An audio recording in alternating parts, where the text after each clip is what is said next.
KGF chapter 3 की शुरुआत होती है रमिका सेन के पीएम ऑफिस से। रमिका सेन को एक ऑफिसर बता रहा होता है कि पिछले 3 सालों से रॉकी ने विदेशों तक अपना बिजनेस फैला दिया था और इंडोनेशिया और अमेरिका में भी उसने कई इलीगल काम किए थे। इसीलिए इंडोनेशिया और अमेरिका की सिक्योरिटी फोर्स भी रॉकी को पकड़ना चाहती थी, पर अब रॉकी मर चुका है।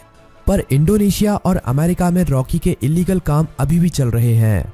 रमिका सेन कहती है तो इंडोनेशिया और अमेरिका की गवर्नमेंट को उसके खिलाफ एक्शन लेना चाहिए।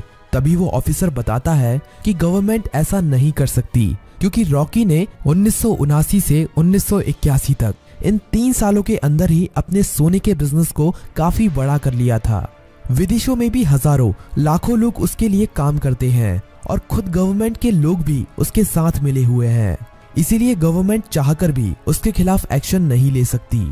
फिल्म की कहानी अब फ्लैशबैक में जाती है और हमें रॉकी के जीवन के उन्हीं 3 सालों के बारे में पता चलता है, जिसमें उसने अपने साम्राज्य को विदेशों तक फैला दिया था।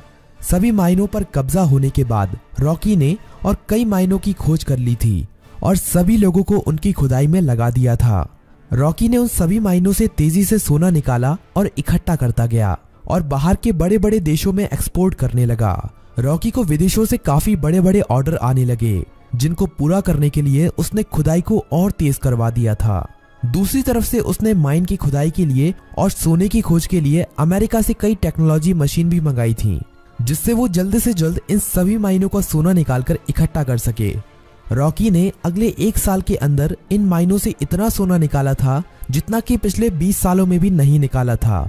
दूसरी तरफ रॉकी ने अपने इलाके को एक इंडस्ट्रियल एरिया बना लिया था और माइन में काम करने वाले लोगों के लिए उसने अच्छे घर, स्कूल, कॉलेज, अस्पताल सब कुछ बना दिए थे। इसीलिए खुदाई करने वाले लोग उसे काफी पसंद करते थे और उसके लिए अपनी जान देने के लिए भी तैयार थे। धीरे धीरे करके रॉकी का साम्राज्य बड़ा ही होता जा रहा था। विदेशों में सोने का एक्सपोर्ट करते करते रॉकी की जान पहचान भी विदेशों की सरकार से भी हो गई और सरकारों के कई लोग रॉकी के साथ मिल गए। रॉकी कई बार इंडोनेशिया और अमेरिका में भी गया था। वहां पर भी उसने अपने सोने के साम्राज्य को काफी बड़ा कर लिया था। इस साम्राज्य को फैलाने में सरकार के कई लोगों ने उसकी मदद की थी और रॉकी ने एक गैंग अपनी इंडोनेशिया में और एक अमेरिका में भी खड़ी कर ली थी और रॉकी ने इन गैंग के लिए अपना एक एक लीडर भी बना लिया था और रॉकी उन सभी का राजा बन गया था। इस तरह से रॉकी ने अपने साम्राज्य को विदेशों तक फैला दिया था। अब कहानी फ्लैशबैक से बाहर आती है और हमें दिखाया जाता है कि जब रमिका सेन ने भारत में रॉकी के साम्राज्य को खत्म कर दिया था और रॉकी अपना सारा सोना लेकर समुद्र के बीच में चला गया था, वहां पर रॉकी ने इंडियन नेवी को खुद मैसेज करके उसे मारने के लिए कहा था। तब इंडियन नेवी ने रॉकी के शिप पर मिसाइल छोड़कर रॉकी को मार दिया था, पर रॉकी वहां पर मरा नहीं था। रॉकी का सारा सोना उसी समुद्र की गहराइयों में उसी जहाज में दफन है और रॉकी को अमेरिका के सबमरीन ने बचा लिया था। ये सबमरीन अमेरिका के एक बिजनेसमैन की थी, जिसे रॉकी ने उन 3 सालों के बीच में अपना पार्टनर बना लिया था। रॉकी अब अमेरिका में सबसे छुपकर रह रहा था और वो महीने में कभी कभी इंडिया भी किसी को फोन करता था कि केजीएफ का क्या हुआ, केजीएफ को ठीक होने में कितना समय लगेगा। अब कहानी इंडिया में शिफ्ट होती है और हमें दिखाया जाता है कि सलार केजीएफ के तबाह होने के बाद केजीएफ को दोबारा से खड़ा कर रहा है और जो लोग बच गए थे उन सभी लोगों के साथ मिलकर रॉकी के साम्राज्य को दोबारा से खड़े करने में लगा हुआ है। सलार ये सभी रमिका सेन से छुपाकर कर रहा है, पर बहुत जल्द रमिका सेन को भी इसके बारे में पता चलने वाला है। धीरे धीरे करके सलार रॉकी के साम्राज्य को दोबारा से खड़ा कर देता है और दोबारा से माइनों में खुदाई शुरू हो जाती है। अब सलार रॉकी को फोन करता है और कहता है, मालिक, हमने आपका साम्राज्य दोबारा से खड़ा कर दिया है। जिस तरह आपने कहा था, अब आपके लौटने का समय आ चुका है। रॉकी कहता है, सलार, तुम्हारे लिए मेरे पास एक काम और है। तुम्हें उस सोने को समुद्र से निकालना है जो हमने इतने सालों से वहां पर छुपा के रखा है। वो हमारी माइनों से ही निकला हुआ सोना है। इसे हमें किसी भी कीमत पर समुद्र से निकालना है। इस सोने की मदद से ही मैं दोबारा से भारत में अपने साम्राज्य को खड़ा करूंगा। सलार सोने को समुद्र से निकालने के काम में लग जाता है और इंडिया में अब एंट्री होती है रॉकी की।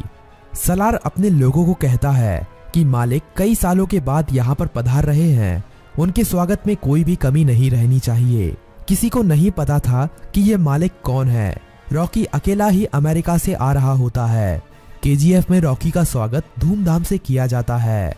सभी लोग रॉकी को देखकर हैरान थे क्योंकि उन्हें लग रहा था कि रॉकी मर चुका है, लेकिन रॉकी तो अभी जिंदा है। रॉकी अपनी माइनों का काम देखने के बाद सीधा मिलना चाहता था रमिका सेन से।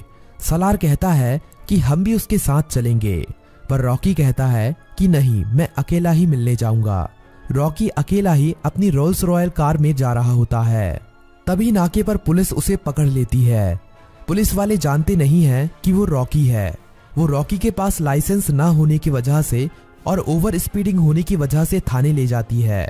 वहां पर रॉकी कुछ नहीं बोलता, बस अपने आदमियों को फोन कर देता है। थाने में बड़ा ऑफिसर आता है और रॉकी से चिल्लाकर बात करने लगता है। तभी पूरा पुलिस स्टेशन हिलने लगता है और कई हेलीकॉप्टर और बंदूक लेकर रॉकी के आदमी यहाँ पहुंच जाते हैं। उन आदमियों से एक आदमी रॉकी का लाइसेंस लेकर थाने के अंदर आता है और पुलिस को लाइसेंस दिखाता है। पुलिस वाला लाइसेंस पर रॉकी का नाम पढ़कर हैरान रह जाता है और रॉकी को वहां से जाने देता है। रॉकी अब सीधा रमिका सेन से मिलने के लिए जाता है। रॉकी के पहुंचने से पहले वो पुलिस वाला रमिका सेन तक ये खबर पहुंचा देता है कि रॉकी अभी भी जिंदा है। रमिका सेन ये खबर सुनकर हैरान हो जाती है कि अभी तक रॉकी कैसे जिंदा है।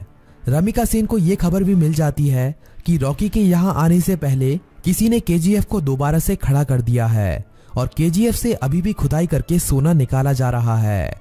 अब पीएम ऑफिस में एंट्री होती है रॉकी की। सभी लोग रॉकी को देखकर हैरान थे।